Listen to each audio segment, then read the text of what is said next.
Joining me now is Congressman Lance Gooden. Congressman, good morning to you. Where do you stand on this spending bill?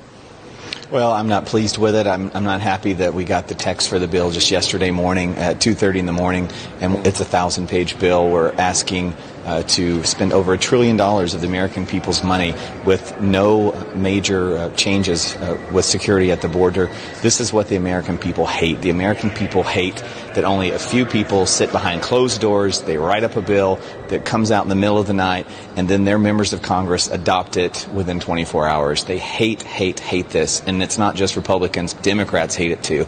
But unfortunately, I think that you'll see this bill pass today. It's not just the Freedom Caucus that's against it. They seem to get all the credit for being against it. But when you look at those final numbers, there'll be a large amount of Republicans, not just Freedom Caucus members, that vote no today, including myself. You mentioned the border. I'm just going to play again this shocking video. A group of more than 100 migrants storming the border guards in El Paso. I'll get your comments after this.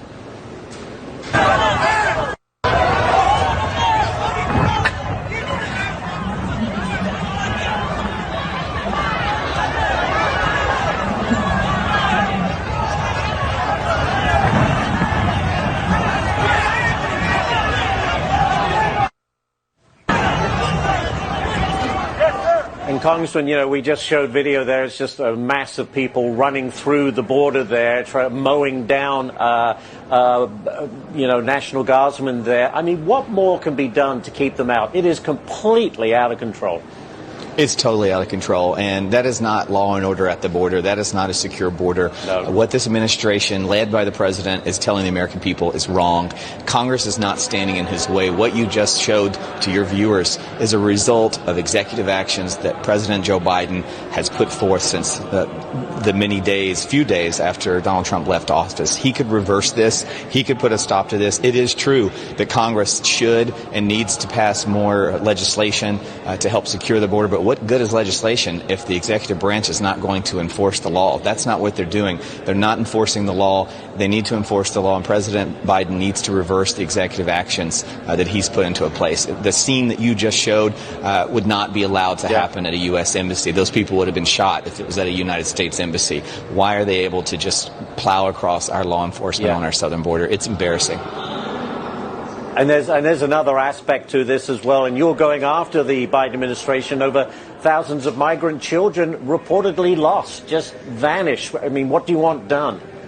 That's right. Over 80,000 children have just vanished. And this is the administration that says that they care for everyone and that we need to be compassionate. There's no compassion when we're opening up our border and encouraging these cartels and traffickers and child smugglers to keep doing what they're doing. And when we let 85,000 children come across our border and we have no idea where they are, we're sending a message to the rest of the world that these bad actions of smuggling and exploitation of children are okay. And what this administration has done is continued to open the door to that, continue to fund NGOs like Catholic Charities that are sitting at our southern border, praising the efforts of those who are making the journey, giving them gift cards and helping them get around the United States when they get here. They may be well-intentioned. I don't believe they are because of all the tax dollars they take from the U.S. government and their refusal to talk about it to Congress.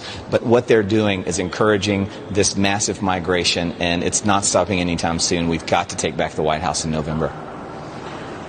We do. All right. Well, thank you very much for joining us, Congressman Lance Gooden. Appreciate your comments this morning. Thank you for joining us. Thanks. Take care. All right.